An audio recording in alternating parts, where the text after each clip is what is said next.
하나님의 말씀 사무엘하 8장 1절부터 보시겠습니다.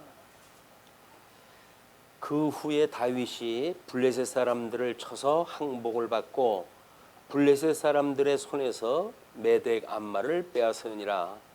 다윗이 또 모압을 쳐서 그들로 땅에 엎드리게 하고 줄로 재어 그 두 줄 길이의 사람은 죽이고 한 줄 길이의 사람은 살리니 모압 사람들이 다윗의 종들이 되어 조공을 드리니라. 오늘은 다윗의 영토 확장에 대한 그 이야기와 사울의 후손에 대한 선대에 대한 이런 그 문제로 해서 소개가 되어집니다. 사무엘서 하의 그 7장에서 다윗에게 하나님께서 언약을 하시게 되어지는데요. 우리 이제 이 다윗에게 하시는 그 언약은 이 아브라함에게 했던 이런 그 언약에 대한 내용 중에 포함되어진 내용이겠죠. 다윗은 이제 우리 유다의 지파로부터 홀이 끊이지 않겠다고는 약속을 따라 가지고 유다의 자손으로 해서 다윗이 이제 왔는데, 다윗에게 약속하시기를 일단 하나님의 종임을 이제 선언을 갖다 합니다. 그것이 7장 8절에 대한 이야기였어요. 7장 8절. 두 번째는 이제 원수를 멸하고, 이 원수를 하나님께서 멸하시고 그 다음에 이름을 높여줄 걸 갖다가 약속을 했어요. 이름을 높일 것을 약속을 했어요. 이것이 9절에 대한 이야기죠. 세 번째는 이제 한 곳에 심고, 한 곳, 이것이 뭐 이제 예루살렘이겠지만, 심고 그리고 거주를 갖다 하시겠다, 거주케 하시고 그리고 지키시겠다. 10절에 대한 이야기입니다. 그 다음에 네 번째 소개가 되어진 것이 나라를 경고케 하겠다. 이 세웠던 나라를 경고케 하시겠다. 이것이 11절에 대한 이야기였어요. 그 다음에 우리 후손으로 나는 자손, 결국 솔로몬에 의해 가지고 성전이 완성이 되어지고, 그리고 이제 그가 이 성전을 짓고 타락을 갖다 할지라도 다른 아들 여로보암이 그 멸망하듯이 그렇게 멸망을 시키지 아니하고 하나님께서는 솔로몬을 그 왕가를 아주 무너뜨리지 않겠다, 이렇게 약속을 갖다 해준 것이 13절서부터 쭉 계속되어진 내용이었습니다. 자, 그러면 12절서부터 했던 게 계속 그 내용이었어요. 오늘 우리가 그 다윗이 영토를 확장하는 내용으로 해가지고 하나님께서 원수를 멸하고 이제 이름을 높이겠다고 했던 약속이 이루어졌거든요. 이 약속이 오늘 벌어지는 역사적인 상황으로 보게 되면 일단은 주변 국가에 대한 확장이 이루어집니다. 그래서 전부 멸하는 사건이 이제 소개가 되어져요. 원수를 멸하시고 이름을 높일 것이라고 이야기했던 대로 그를 멸하게 해가지고 지금 블레셋 그리고 모압 이렇게 됩니다. 대적 멸망을 일단 블레셋, 그 다음에 모압. 이제 우리 주보에 지금 우리 지도를 소개해 드리는데, 거기서 블레셋 맨 왼쪽에 있는 그런 부분이 블레셋이고, 그 다음에 이제 모압이 거기 X표 했던 것처럼 보이는 두 번째 다윗의 모압 족속을 물리치는 사건이 이제 그림으로 소개가 됐어요. 우리는 이제 이런 것이 실체적으로 이루어졌을 때, 우리 예수님이 오셔가지고 예수님이 부활하시고, 예수님이 부활하시다는 이야기는 우리가 참 성전이 지어진다고 이렇게 이야기를 했어요. 참 성전이 지어지고, 그리고 승천하시기 전에 이들에게 약속을 하신 내용이 있어요. 이것이 성령이 오시게 되면 너희들이 권능을 얻고 땅 끝까지 이르러 증인이 될 것이다, 이렇게 약속하다 했거든요. 땅 끝까지 이르러 증인이라는 이야기는 영적 그 하나님의 나라가 확장되어진다는 그런 그 내용이에요. 우리가 어두움을 제거시킨다는 이야기는 복음을 증거함으로 권능을 받고 증인의 이 복음에 의해 가지고 결국은 세상이 굴복을 하고 주께로 나오는 역사가 이제 벌어지는 일들이거든요. 그러니까 우리는 뭐 권능이라고 한다면 뭐 귀신을 내쫓고 뭐 이러는 거라고 생각이 드는데 그렇지는 않습니다. 그냥 복음 자체가 권능이에요. 복음을 듣게 되어지게 되면 죽었던 자가 살아나는 역사가 있게 되어지고 그리고 영적으로 이제 병이 들은 자들이 병이 낫는 역사가 일어나게 되어지는 거고 그리고 어둠이 장악했던 제국하에 있었던 그런 그 나라들이 예수님을 믿음으로 해가지고 하나님 나라가 확장되어지는 겁니다. 이것이 우리 예수님이 승천하시기 전에 했던 약속이에요. 그 약속대로 이제 성령이 오셨고 그다음에 땅 끝까지 증인이 복음이 증거되어지는 이런 역사가 사도행전 역사로 소개가 되어지고 있잖아요. 자, 그러면 일단 대적을 멸하셨다는 이야기는 예수님이 어린 양 권세로 해가지고 죽으시는 사건, 예수님이 죽으심으로 해가지고 사망 권세를 이기시고 부활하셨다고 이렇게 이야기를 해요. 그러니까 사망 권세를 이기고 부활했다고 하는 그 이야기는 어린 양으로 피로 예수님이 돌아가셨지만 하나님의 나라는 그 기초 위에 이제 세워져 가지고 세워져 갈 걸 이야기를 합니다. 다윗의 정복 전쟁이라는 이야기는 예수님으로 인하여서 우리 아담에게 했던 언약, 그래서 생육하고 번성하고 땅에 충만하고 땅을 정복하고 그리고 다스리라고 했던 이 언약이 실체적인 언약이 지금 이루어져 가고 있는 거예요. 그래서 예수님으로 통해 가지고 이루어지는 것이 우리 실체적인 언약이고 이 아브라함 이후에 이루어지는 일들을 우리가 모형적인 언약이라고 얘기했어요. 모형적 언약. 그래서 이제 이 모형적인 언약은 오실 예수 그리스도에 대한 예표로서의 예표, 미리 보여주는 표식으로서의 모형과 그림자다 이렇게 이야기하죠. 모형과 그림자. 그림자는 흑백으로 소개가 되어져 있어요. 그래서 이 실체적인 것을 자세히는 알 수가 없도록 하나님께서 이제 그 역사 이야기를 중심으로 해가지고 예수님에 대한 걸 이야기했다 했기 때문에 다윗에게 지금 이루어지고 있는 일련의 이 주변 국가를 이제 정복하는 그런 그 상태가 일단 하나님께서 왕으로 다윗으로 하여금 이제 이 선민국가를 창건케 하신 거 아니에요? 선민국가 창건. 이 창건은 예수 그리스도의 강탄이라고 이야기를 했어요. 예수 그리스도의 강탄. 그럼 예수 그리스도 강탄해 가지고 고난을 받으사 십자가에 못 박아 죽으시고 그 얘기예요. 그리고 사흘 만에 부활하사 이렇게 되어진 것이 사도신경으로 우리가 고백하는 예수 그리스도의 이 사역에 대한 이야기입니다. 부활하사 그다음에 하늘에 오르시고 이 승천하시고 하늘에 오르시고 하나님 보호자 우편에 계시다가 전으로부터 산자와 죽은 자를 심판하러 오시리라. 아까 김정환 집사님이 사도행전을 보니까 절이로부터 하는데 절이가 뭐냐?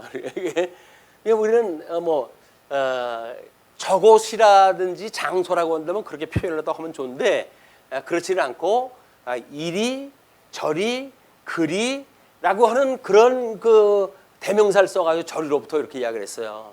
그거는 어떻게 보게 되면 이렇게 이 시간과 공간 세계 속에서 있는 장소 그걸 뛰어넘는 곳이기 때문에 아마 이렇게 특별하게 이 번역하시는 분들이 하지 않았을까 그런 그 짐작을 해보게 됩니다. 그래서 저리로부터 산자와 죽은 자를 심판하러 오시다 이렇게 이야기를 되어져 있어요. 그래서 장소와 또는 공간에 대한 모든 문제를 초월한 그런 그 표현으로서 본다고 한다면 아마 1절, 2절 어떻게 하나님께서 지금 이스라엘 백성들의 블레셋과 모압을 정복해 해가지고 영토를 확장해 가게 하실 건가 그 이야기예요. 그리고 이제 3절로부터 4절 보시게 되면 소바왕 하닷에셀을 정복합니다. 르홉의 아들 소바왕 하닷에셀이 자기 권세를 회복하려고 유브라데 강으로 갈 때에 다윗이 그를 쳐서 그에게서 마병 1,700명과 보병 2만 명을 사로잡고 병거 100대의 말만 남기고 다윗이 그 외의 병거의 말은 다 발의 힘줄을 끊었더니 다메섹의 아람 사람들이 소바왕 하닷의 세를 하다데셀을 도우러 온지라. 다윗이 아람 사람 2만 2천을 죽이고 다윗이 다메섹 아람에 수비대를 두매 아람 사람이 사람이 다윗의 종이 되어 조공을 바치니라. 다윗이 어디로 가든지 여호와께서 이기게 하시니라. 하나님께서 성령이 오시게 되면 이 성령이 오게 하셨을 때 백성들을 흩어지게 하시잖아요. 이 흩어지게 하시기 전에 이미 7집사를 통해 가지고 나름대로 체제를 이제 구성을 갖다 해 가십니다. 그래서 이 체제가 사도들로 인해 가지고 모든 것들이 이제 진행이 되던 때인데 7집사를 선출 갖다 해 가지고 집사들은 돕는 문제를, 사도들은 기도와 그다음에 말씀 연구하는 걸 전무하게 하는 이런 그 역사가 체제 완성의 기본이에요. 이게 우리가 어떻게 주님의 몸된 교회를 견고케 할 것인가라고 하는 이야기는 체제를 완성해가는 일입니다. 그래서 어떻게 보게 되면 종교 개혁자들이 교회관에 대한 이 교회관에 의한 이제 개혁을 이루었는데 이것이 결국은 교회에 대한 개혁이에요. 교회관에 대한 이제 그런 그 변화입니다. 그래서 교회에 대한 권위를 어디에 둘 것인가, 또는 그거에 대한 조직을 어떻게 할 것인가, 그 다음에 그거에 대한 교리를 어떻게 할 것인가라고 하는 것이 우리 종교 개혁의 3대 원리예요. 그래가지고 이 권위는 교황의 권위로부터 오직 성경의 권위로, 그다음에 조직은 우리 이제 그 천주교가 나름대로 사제주의 중심으로 해서 2층 교회를 만들고 있었기 때문에 사제주의 중심에서 만인제사장으로 이렇게 이야기합니다. 만인제사장. 그다음에 이 교리에 대한 것이 공로주의로부터 이신칭이라고 하는 것으로 지금 이 신앙 이 교회관에 대한 전체에 대한 것이 개혁이 일어난 거거든요. 전방위 개혁이에요. 전방위 개혁. 어떤 성령이 오셔가지고 하나님 나라의 구조를 잡으려고 한다면 체제가 완성이 되어져 가지고 이것이 전부 이렇게 바뀌어야 되는 거거든요. 이제 그동안 뭐 우리 유대교로 인해 가지고 여러 가지 예수님 있을 때 공격도 당했고 이렇게 했는데 성령이 오신 이유도 마찬가지입니다. 여전히 그런 그 잔당이 있게 되어져 있는데 그런 가운데 주님의 몸된 교회를 어떻게 세워가실까에 대한 이야기예요. 그래서 우리가 이런 이 조직이라든지 하는 문제에서 특별히 삼직을 가지고 하잖아요. 삼직. 이것이 선지직, 왕직, 제사직이라고 하는 이런 삼직을 가지고 있는 걸 가지고 조직을 만인제사장으로 세워간단 말이에요. 그래서 주님의 몸된 교회는 세 직원이 있으니 거기에 목사와 장로와 그다음에 집사라. 이것이 세 직원이에요. 세 직원.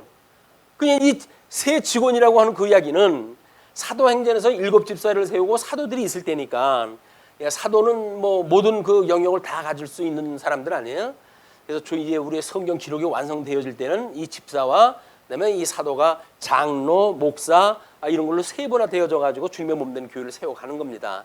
그래서 예수님 당시에 산헤드린이라고 하는 잘못되어져 있는 이 교회 조직, 이 조직을 하나님께 무너뜨리시고 성령이 오신 뒤에 이런 교회의 이런 직제를 가지고 지금 이 복음을 전파하게 하신다. 오늘날도 마찬가지로 그래서 이 목사, 장로, 집사가 교회의 직원인 거예요. 직원. 뭐 이게 무슨 직 하잖아요. 그걸 가지고 있는 구성원이다. 그런 그 이야기죠. 이거는 우리 이 원리가 다 똑같아요. 저 구약 성경이나 신약 성경이나 예수님 오셨을 때나 예수님 오신 뒤에나 지금 또 우리 믿음으로 살아가는 교회 시대 때나 원리가 자꾸 이 똑같이 작동이 되어진다. 그러면서 우리가 이런 비록 지금 우리는 사무엘 하를 통해 가지고 선민국가가 창건되어지는 내용을 가지고 이를 소개를 하고 있지만 이렇게 모형적이고 그림자적으로 보여준 것이 결국은 예수님을 기초로 한 주님의 몸된 교회를 어떻게 세우고 갈 것인가에 대한 이야기이기 때문에 하나의 논리로 우리가 자꾸 묶어내는 것이 훈련이 되어야 됩니다. 그래서 우리는 어디를 보든지 같은 원리로 이것이 해석이 되어지게끔 되어져 있어요. 뭐 때로는 사람들이 너무 자기적이지 않느냐 이렇게 이야기를 하는데 자기적인 것이 수가 없어요. 원리가 지금 그렇게 되어지고 있으니까. 그래서 그렇게 성경을 통전적으로 우리가 이렇게 공부할 수 있는 이런 그림의 틀을 이제 공부할 필요가 있다. 이제 그런 이야기입니다. 그리고 이제 구절로부터 보시게 되면 하마당 도의가 예물을 다윗에게 바쳐요. 하마당 도의가 다윗이 하다데셀의 온 군대를 쳐서 무찔렀다 함을 듣고 도의가 그의 아들 요람을 보내 다윗 왕에게 문안하고 축복하게 하니 이는 하다데셀이 도의와 더불어 전쟁이 있던 터에 다윗이 하다데셀을 쳐서 무찔림이라. 요람이 은그릇과 금그릇과 녹그릇을 가지고 온지라 다윗 왕이 그것도 여호와께 드리고 그가 정복한 모든 나라에서 얻은 은금 곧 아람과 모압과 암몬 자손과 블레셋 사람과 아몰렉에게서 얻은 것들과 소바왕 르흡의 아들 하다데셀에게서 노력한 것과 같이 드리니라. 이스라엘 백성들이 우리 선민국가가 이제 요단강을 너희들이 건너가서 내가 약속한 땅에 들어가게 되면 남녀노소를 불문하고 다 죽여라 이렇게 이야기를 하잖아요. 이게 정복하라, 이게 정복해라 이렇게 이야기했다 했는데 그 약속대로 뭐 사사기를 중심으로 해가지고 그래서 12지파가 나름대로 뭐 이제 우리 여호수아를 시작을 해서 사사기까지 땅을 정복을 갖다 하는 사건이 이제 보여지잖아요. 이 땅 정복. 이 땅 정복이 되어져야 하나님 나라를 거기다 기초를 갖다 세우게 되어지니까 이 땅 정복이라고 하는 기초를 이루는 일입니다. 기초를 이루는 일. 그래서 이제 우리 왕정치 가나안 땅에 들어가가지고 왕정정치가 시작되어지기 전이에요. 이때만 하더라도 그때 하나님께서 집권적으로 이런 사역을 하시고 그 다음에 이제 왕정정치를 본격적으로 해가시기 위해서 여기서 메시아를 이제 통해 가지고 이 사역을 감당하게 하시는 겁니다. 메시아의 우리 선지직, 왕직, 제사직이라고 하는 이런 메시아를 통해 가지고 선민국가를 통치를 해 가시는 거예요. 우리는 이분들의 통치를 받았을 때에 우리는 하나님의 통치를 받는 거예요. 이게 그런 원리로 본다고 한다면 지금도 삼직을 가졌던 예수님을 믿는 것이 예수님 통치를 우리가 받는다는 이야기고 성령이 오신 뒤에 권능을 받고 우리 주님의 몸된 교회 이런 걸 준다고 한다면 이것도 여전히 하나님께서 온전케 가시기 위한 수단이란 말이에요. 이게 방법적으로 이런 거를 우리가 교회 어떤 제도도 순종을 할 때 해야 될 이유가 하나님이 해 가신다고 하는 그런 그 증거, 그런 근거 위에 우리가 이제 순종이라는 이야기가 나오는 겁니다. 하나님 말씀에 어떻게 우리가 하나님의 말씀에 순종할 것인가? 뭐 목사에 순종하는 것도 아니고 장로에 순종하는 것도 아니고 집사에 순종하는 것도 아니잖아요. 이게 다 하나님 주신 은사를 인정하는 일 이런 것도 시작이 되어지니까. 자, 그런 뒤에 13절로 14절을 보시게 되면 다윗이 에돔을 정복하고 수비대를 설치해요. 다윗이 소금 골짜기에서 에돔 사람 18,000명을 쳐 죽이고 돌아와서 명성을 떨치니라. 명성을 떨친다는 일은 이름을 높일 것은 이미 약속되어진 것이 지금 이루어진 현장입니다. 이것이 다 하나님께 약속한 대로 되어진다고 하는 걸 보여주는 그런 내용들이에요. 다윗이 에돔에 수비대를 두되 온 에돔에 수비대를 두니 에돔 사람이 다 다윗의 종이 되니라. 다윗이 어디로 가든지 여호와께서 이기게 하셨더라. 그러면 에돔은 우리 뭐 이제 이 아브라함의 아들이 이삭, 그다음에 야곱 이렇게 돼서 있는데 이 아브라함의 아들이 이스마엘과 그다음에 이삭으로 해가지고 이 약속이 되잖아요. 두 아들이. 근데 이스마엘인 이런 민족도 구원받는 민족이 아니지만 하나님께서는 그를 내 아들이라 이렇게 이야기를 해요. 그래서 우리 아브라함에게 이 열조와에 대한 언약은 아브라함 입장에서 보면 다 씨로 말미암은 거예요. 다 씨로 되어진 거예요. 그러나 거기서 택자도 있고 불택자도 있고 이삭에게 특별히 뭐 야곱은 사랑하고 에서는 미워하는 이런 예정에 대한 거를 성취해가는 모형도 우리가 보여주고 야곱에는 12아들을 주심으로 해가지고 언약자손 이 언약자손의 근간을 만들어 주시는 것이 하나님이 해가신 역사예요. 그러나 이제 그들을 애굽 속에다 집어넣었다가 400년 만에 불러내가지고 이 놀라운 역사를 갖다 해가시는 일입니다. 자, 그런데 15절로부터 18절 다윗의 통치가 이제 소개가 되어지죠. 다윗이 온 이스라엘을 다스려 다윗이 모든 백성에게 정의와 공의를 행할세. 뭐 지금 뭐 뭐라 그래요? 뭐 출발은 공평하게 또는 과정은 공정하게 뭐 이렇게 이야기도 하고 그러는데 그렇지 않다고 해가지고 지금 뭐 20대 우리 청년들한테 아픔이 지금 이제 드러나고 그러는 겁니다. 근데 정말 이 세상이 공평한 세상이 어떻게 옵니까? 그래서 이 학계에서도 자유주의 체제에 문제가 있다 이게. 그래서 있는 자는 더 있게 되어지고 없는 자는 더 없게 되어지는 이런 양극화 현상이 일어날 수밖에 없는 자유 경제 체제에 대한 문제를 제기하고 새로운 뭔가 이 체제가 필요하다 이렇게 연구를 하다 하고 그렇습니다. 우리는 과거에 어떤 만들어진 체제가 완전 무결한 것처럼 생각이 들어서 그렇지 않은 거를 뭐 이게 틀렸다든지 이렇게 말하는 것도 사실은 그냥 그때 걸 기준으로 봤을 때 그런 거예요. 세월이 가면서 모든 제도는 바뀌게끔 되어져 있습니다. 그러면 이제 어떻게 그런 자유 경제 체제에 대한 그런 것들을 그냥 짐승곤세에 해가듯이 그렇게 있는 자가 없는 자 잡아먹고 크게 되어지는 제국적인 그런 걸 갖다 만들어 갈 것인가, 아니면 나라가 개입되어지게 되면 또 이제 뭐 사회주의니 뭐니 또 이런 얘기가 나오는데, 나라는 게 뭐예요? 국민들을 갖다가 잘 먹고 잘 살게 해주는 것이 나라인데 그런 것도 통제를 갖다 안 한다고 한다면 이 나라 기능이 망가져지는 거죠. 그러니까는 그런 것도 우리가 유별하게 좀 구분을 갖다 해야 된다. 그것이 자기네들 어떤 통치를 위해서 통제하는 거라면 모르지만 없는 사람들을 잘 먹고 뭔가 그래도 평안한 국가 생활을 하기 위한 제도의 변화라든지 그런 거라고 하면 머리를 맞대가지고 연구를 갖다 해야지. 지꺼주는 것도 아니고 국민들 거 세금 받아줘 국민들한테 돌려주겠다고 그러는데 그걸 가지고 이러고 저러고 하는 거는 그 사람들의 저의가 다른 데 있기 때문에 그렇다. 뭐 그래서 요즘 이제 공수처 문제들이 그렇게 나오는 거예요. 보통 사법고시 보는 사람들이 10년이면 자격증을 짜요. 유명한 지금 뭐 우리 그 검사님들도 그 정도 돼가 땄고 그걸로 평생 그걸로 우려먹는 사람들이거든요. 10년 공부해가지고 그걸로 아주 모든 세상 것을 다 가지고 있는 사람들. 만약에 검사 그만두게 되면 그럼 또 정관 대우를 갖다 해줘야 되잖아요. 엄청납니다. 수입 들어오는 게. 결국은 있는 사람들 중심으로 해서 이 사회도 돌아가게끔 되어져 있어요. 그러니까는 공정한 출발이 아니라는 거예요. 공정한 출발이라고 한다면 뭐 이렇게 출발선을 놓고 뭐 A, B, C, D 해가지고 땅 해가지고 뭐 우리 경기를 갖다 하듯이 호루라기를 붙든지 딱총을 갖다 치든지 땅 해가지고 같이 뛰어야 돼요. 같이. 근데 어떤 사람은 자기 아버지가 이미 여기까지 뭐 길을 갖다 만들어놔가지고 여기서 출발하는 사람도 있고 어떤 사람은 빚을 져가지고 여기서부터 출발하는 사람도 있어요. 이게 뭐 공정한 경기예요. 공정한 경기가 있을 수가 없는 거예요. 이게.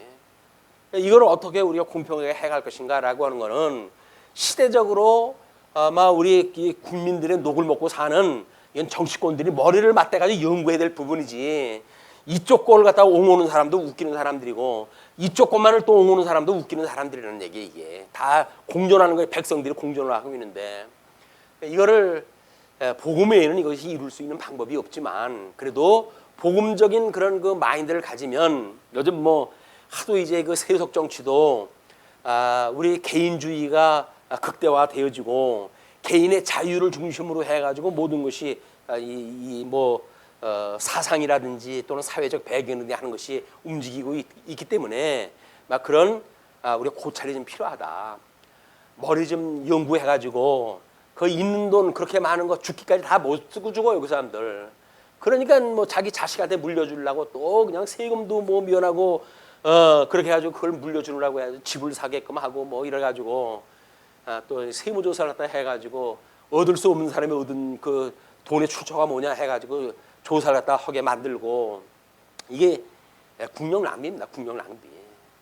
그래서 정말 우리가 주님의 몸된 교회에 이런 하나님의 놀라우신 은혜를 입은 성도만이라도 어떤 자세로 우리가 주님의 몸된 교회를 이제 운영을 갖다 하고 또는 봉사를 갖다 하고 충성을 갖다 할 것인가, 세속 그 나라에서 반면 교육을 받는 거예요. 우리가 왜 이건 일반 계시로 주어진 거니까. 일반 계시가 목사가 뭐 정치 문제에 관심을 갖습니까? 이해하라는데 예수님도 정치 문제에 상당히 관심을 가지고 있었어요. 그래서 그 헤롯 그 임금한테는 여우라고 표현도 하고, 왜? 하는 짓거리가 여우 같으니까 평가하고, 때로는 독사의 자식들이라고도 평가를 하고 그러거든요. 그 이야기는 뭐예요? 사단 권세에 의해서 메인 그런 그 족속들이 지금 해가는 문화를 갖다 예수님은 다 읽으신 거예요. 그래서 그들한테 미혹에 빠지지 않도록 경계도 하시고 그러는 거죠. 근데 그거를 우리가 굴복을 갖다 하라 뭐 이런 이야기지, 그거를 아무것도 모르는 이런 바보처럼 살아가라 그런 얘기가 아니에요. 예수님께서 그러잖아요. 뱀같이 지혜롭고 비둘기같이 순결하라고 이야기했다 하는데, 아니, 세상 짐승 권세가 어떻게 돌아가는지를 모른다면 되겠어요 이게?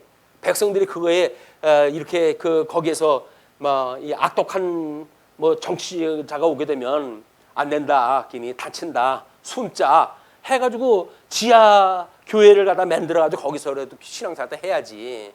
그 뭐 아무것도 모르고 있다 어느 날 그냥 뭐 이북이 쳐들어와가지고 예수 믿는 사람들 예배당 속에다 집어넣어놓고 전부 사형시키듯이 이런 일이 벌어지는 거 아닙니까 이게? 그걸 읽어내야 되는 거예요. 다만 그 사람들을 우리가 뭐 비난하고 그럴 것이 아니라 이런 거를 하나님 앞에 고해야죠. 하나님, 이걸 하감하옵시고, 이 나쁜 사람들이 우리를 이렇게 지금 공격을 다 해옵니다. 우리로는 아무 힘도 없고 농도 없어요. 주님께서 우리의 대신들 원수를 멸하시고, 그래서 우리 예수 그리스도의 이름을 높여주십시오 라고 하는 게 우리 기도란 말이에요. 하지 말라고 그러니까 관심도 안 갖는 걸로 이야기를 한다든지, 어떤 흑백 논리에 빠지게 되면 아무것도 못합니다. 이걸 어떻게 복음적으로 이해를 하고 또는 일반 계시적으로 이해를 하고 폭넓은 이런 그 해석을 갖다 하는가라고 하는 것이 지혜자들의 몫이에요. 지혜자들의 몫이다. 우리 하나님 말씀을 배우는 사람들은 지혜자들인데, 적어도 이런 지혜를 가지고 교회 정치가 됐든 세상 정치가 됐든 읽어내는 것이 중요하다고 보여집니다. 자, 이렇게 하고 됐을 때 이제 그 다윗이 일단은 그 멸했다고 하는 그런 그 이야기 때문에 미리 와가지고 조공을 바친 나라가 있잖아요. 이스라엘을 공격할 적에 그 이야기예요. 정복하라라고 이야기했을 때 우리 뭐 신명기 이후에 이제 여호수아라든지 그런 걸 공부할 때 처음에 그러잖아요. 우리 지나갈 텐데 좀 길 좀 빌려줄래? 라고 물어봐요. 그래도 K 승락으로 하게 되면 전쟁 안 하고 지나가죠. 그런데 무슨 소리야? 그래가지고 만약에 대적을 한다고 한다면 이들이 먼저 전쟁을 벌여왔기 때문에 어쩔 수 없이 전쟁을 하는 거예요. 그리고 그들을 멸망시키고 그 일을 지나가는 일이거든요.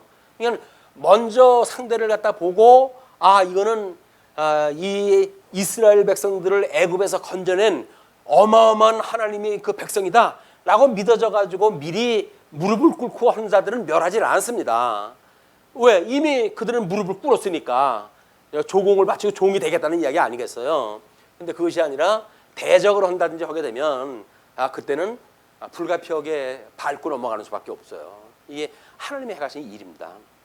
그래서 이제 그 사람들은 조공을 바치는 일로 해가지고 화를 면하게 되어지는 모습을 보게 되어지죠. 그 다음에 사울과에 대한 배려가 소개가 되어집니다. 9장의 그 1절로부터 4절이 다윗이 사울의 유족을 찾아요. 이것이 이제 어느 정도 전쟁이 머물렀을 때, 이런 전쟁의 시기가 끝나고, 이 전쟁의 시기가 끝나고 평화의 때가 올 때, 이런 때가 다 달라요. 전쟁할 때가 있으면 평화의 때가 있고 다 달라요. 그럼 전쟁 때나 평화의 때나 다 하나님이 섭리하는 건 맞습니다. 그러나 이 때를 살아가는 성도들의 마음가짐은 달라지겠죠. 전쟁을 할 때는 전쟁을 해야 되고 평화의 때는 어떻게 할 것인가 라고 하는 걸 보여주는 또 하나의 그림이기도 해요. 그래서 다윗이 이르되 사울의 집에 아직도 남은 사람이 있느냐. 자기가 이미 왕이 되기 전에 거기서 사부자가 완전히 그 멸망당했던 것을 목도를 갖다 했기 때문에 그걸 묻는 거지요. 내가 요나단으로 말미암아 그 사람에게 은총을 베풀리라 하니라. 그래서 우리가 이런 그 평화의 때는 결국은 은혜를 갚는 일이에요. 이 은혜를 갚는다는 이야기는 전쟁 시에 대적일 수도 있어요. 이 사울과는 대적일 수가 있으니까. 그럼에도 불구하고 여기서 도움받았다고 하는 걸 모른 척하지 아니하고 사울과의 남은 자를 찾아가지고 지금 은혜를 갚는 일을 갖다 하게 되어집니다. 예수를 믿는 사람들이 우리 사망 가운데 우리가 놓여 있다가 구원을 받았단 말이에요. 그러면 예수 그리스도로 말미암아 심령의 평강을 누리고 살아가는 거 아닙니까? 그럼 평강을 살아갈 때 여기서는 우리를 대적하던 대적들이 있어요. 끊임없이 공격하던 대적들이.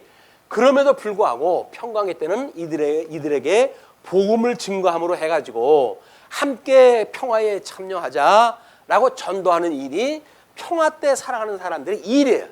우리 준매 몸된 교회 성도들도 이렇게 뭔가 평안의 때를 하나님이 주셨다고 한다면 놀고 먹고라고 준 거 아니잖아요. 우리한테 복음을 증거해서 우리가 누리는 평강을 함께 누릴 수 있도록 전독해 하시는 일이다. 또 하나님의 집에 종한 사람이 있으니 그의 이름은 시바라. 그를 다윗의 앞으로 부르매 왕이 그에게 말하되 내가 시바냐 하니 이르되 당신의 종이니이다 하니라. 왕이 이르되 사울의 집에 아직도 남은 사람이 없느냐? 내가 그 사람에게 하나님의 은총을 베풀고자 하노라 하니 시바가 왕께 아뢰되 요나단의 아들 하나가 있는데 다리 저는 자니다 하니라. 그래서 뭐 구분나무가 선산 지킨다고 다리를 갖다 절고 그러니까는 전쟁을 맞대가지고 하지도 못하고 하다가 보니까 그냥 처져가지고 남게 됐어요. 이거는 우리가 마치 이런 전쟁 때에 힘이 없어가지고 어떤 싸움에 사지로 나가지 않는 것도 하나님의 은혜입니다. 우리가 뭐 이런 그 전쟁 때에 몸 안 사리고 가서 전쟁하다 해가지고 전사하다 했다.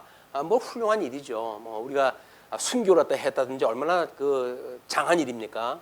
그러나 평화의 때라고 한다면 평화 때에 일부러 찾아가가지고 목숨 버리면서 순교할 거야라고 해가지고 자살할 필요는 없잖아요. 요즘 뭐 그렇게 말도 안 되는 걸 하는 사람들이 있어요, 가끔가다. 근데 평화의 때라고 한다면 그때 남겨주신 거는 평화 때를 위해서 일을 하나님께 남겨주신 일이다.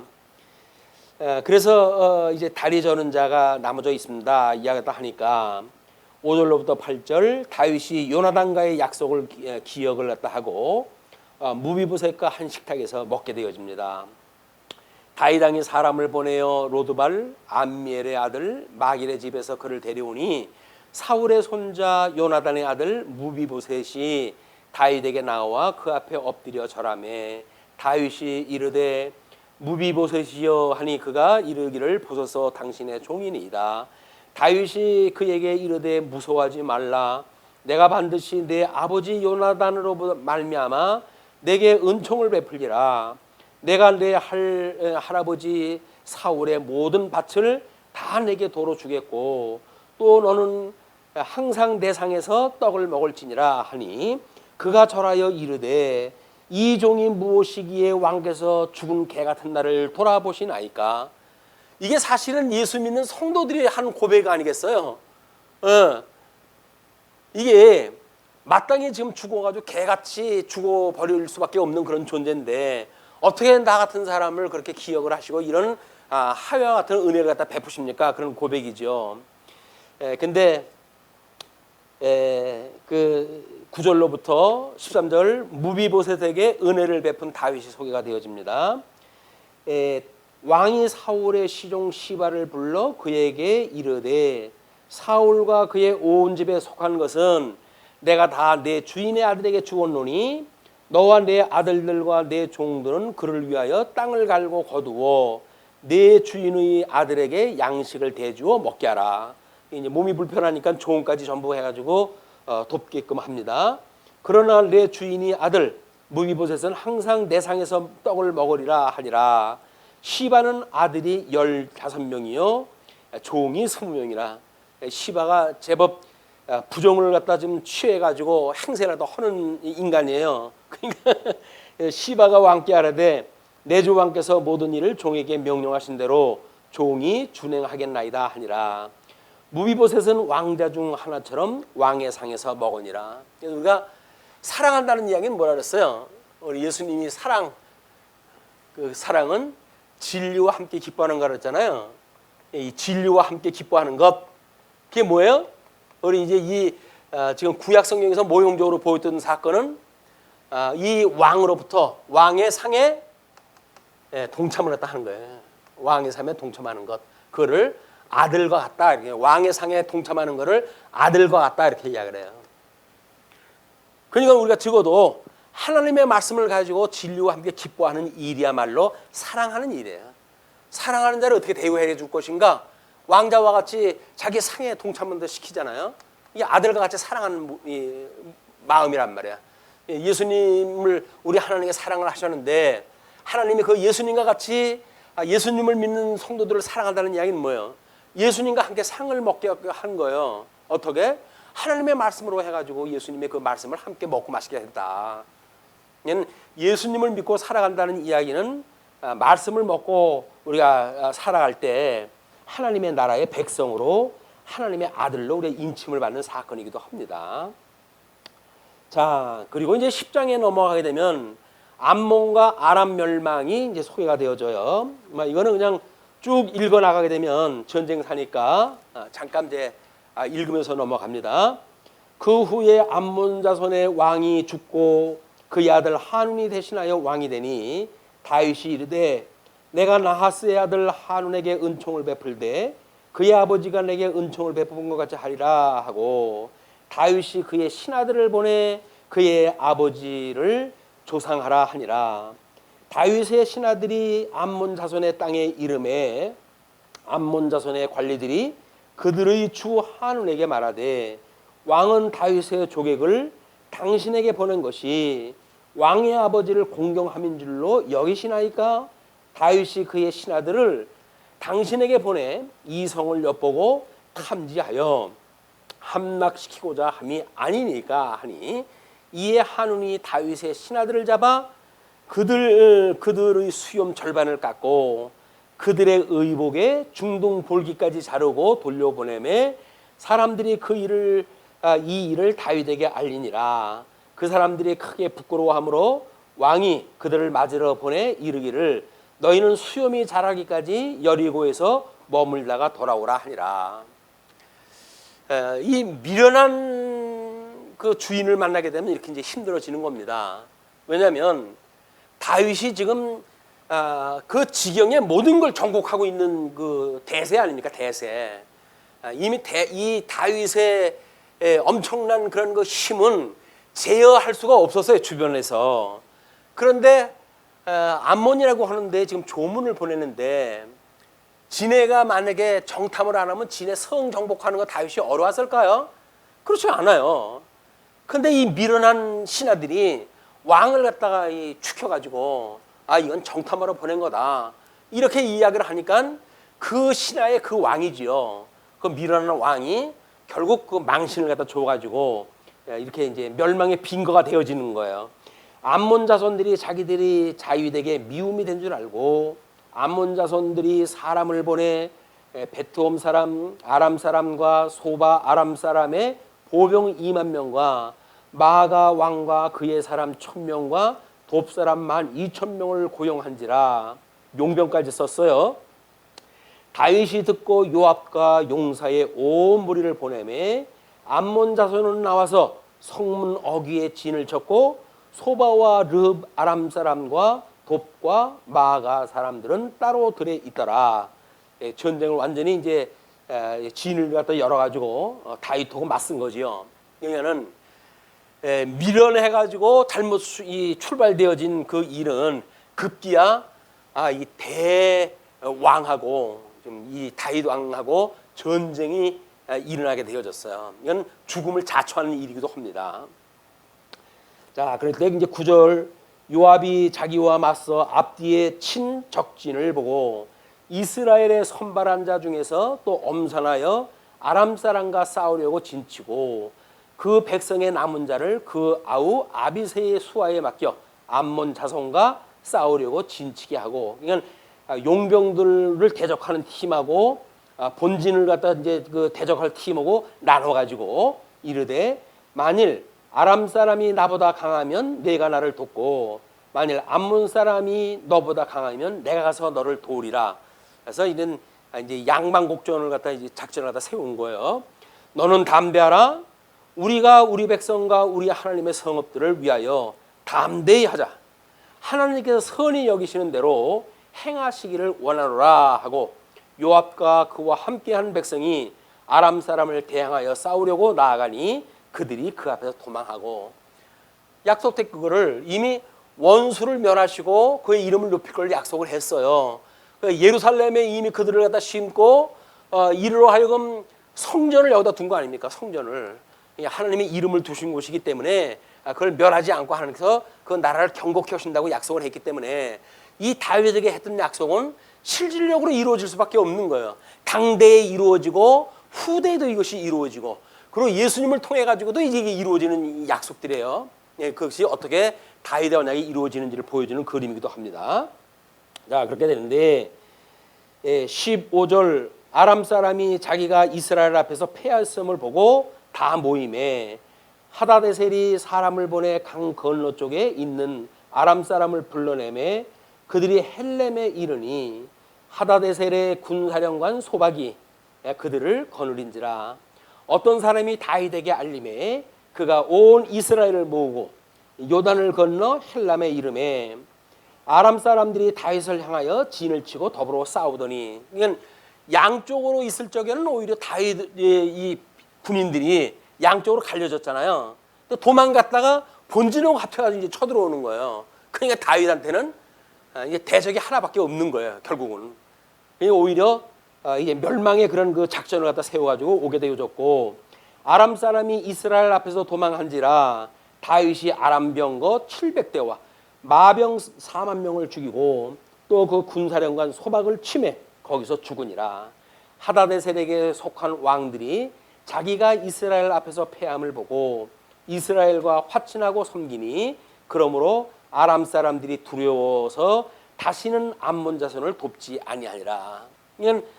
이 암몬 자손이 뭐 돈을 주고 용병을 쓴 거 아니겠어요? 근데 야, 우리 좀 힘든데 좀 도와줘라고 해가지고 하면 그 사람들이 야, 돈도 좋지만 그러다 우리 다 죽어 싫어라고 해가지고 이 동역자를 갖다 잃게 만드는 거예요. 그래서 이미 하나님께서 이제 암몬족은 또 암몬족대로 해가실 그런 그 일이 있기 때문에, 왜 이제 나름대로 해가지고 밧세바의 사건이라든지 뭐 이런 걸로 해가지고 앞으로 섭리해갈 일이 있잖아요.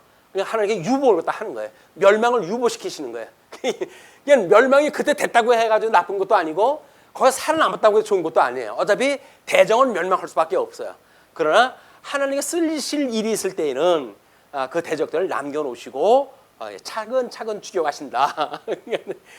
우리가 어떤 일을 갖다 해갈 때 하나님의 뜻대로 하는데 어려움이 있어요. 잘 안 돼요. 그렇다고 해서 고민할 거 없어요. 안 되는 거는 우리들한테 뭔가 이렇게 하나님의 계시를 보고 깨달을 수 있는 그런 학습의 장으로 남겨두신 일이기 때문에 우리 시험에 들게 하지 마시고 악에서 구해주세요 라고는 기도할 수 있는 조건이 되는 거예요. 그게 무조건 다 멸해가지고 예수님 믿자마자 우리 하나님께 데려가시면 좋을까요? 나쁠까요? 뭐 천국 가니까 좋겠지. 그런데 그렇지는 않아요. 애기 같은 아이들이 천국 가가지고 모르겠어요.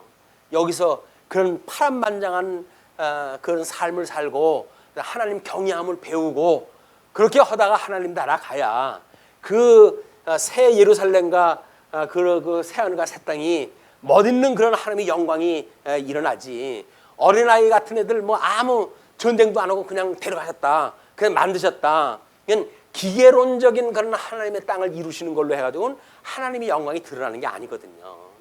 하나님의 능이 없어서 그런 것이 아니라 하나님의 영광을 높이기 위해서 때로는 대적을 강하게 만들고, 그렇게 해서 이 성한 백성들, 하나님의 택한 백성들을 곤란에 처하기도 하신다. 그럼에도 불구하고 하나님께서는 끝내 그의 머리를 사망 권세로부터 이기시게 하셨던 주님께서는 여전히 우리를 승리케 해가시는 일이기 때문에 그런 거에 겁먹을 이유가 없다. 성도들이여 담대하자, 그런 이야기입니다. 믿음의 사람들아 담대하자. 예? 다시는 암몬 자손을 돕지 아니할 테니 그들을 전부 산산이 조각을 내 가지고 우리를 대적의 무리를 연합전선을 피지 못하게끔 할 것이니 너희들은 담대하라. 그 이야기입니다.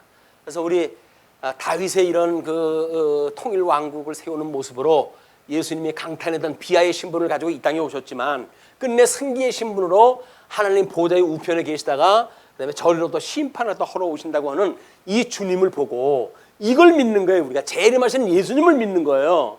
왜? 지금은 우리가 육체에 남은 있는 그런 이 공간이 시험의 공간 아닙니까? 환난의 공간 아닙니까? 주님이 약속하시기를 너희를 미워한 것이 아니라 나를 먼저 미워한 거야 라고 하기 때문에 예수를 믿는 사람은 환난 당할 수밖에 없어요. 그러나 그 환난이 우리를 멸망시키는 환난이 아니라 우리 주님의 영광을, 승리케 하시는 영광을 배우고, 그래서 우리를 갖다 오히려 더 귀하게 쓰실 환경을 주셨단 말이에요. 그렇기 때문에 아가서의 기자처럼 남풍아 일어나라 북풍아 오라 라고 하는 그것이 믿음의 용사들이 하는 일이란 말이에요. 하나님이 결코 우리를 멸하지 않으실 것이 약속되어져 있는데 그것 때문에 기죽을 일 없다. 가난하거나 약하거나 또는 우리가 천박한 데서 우리가 천대를 받거나 그런 걸로 기죽을 게 없다. 하나님의 이름을 위하여 우리는 전투를 갖다 해나갈 이유가 있는 겁니다. 선한 전쟁에 승리하시기를 우리 빌면서 우리 흩어져 있는 한 주 동안도 우리 예수 그리스도의 이런 보호 가운데 있는 한 주간이 됐으면 좋겠습니다. 기도하시죠.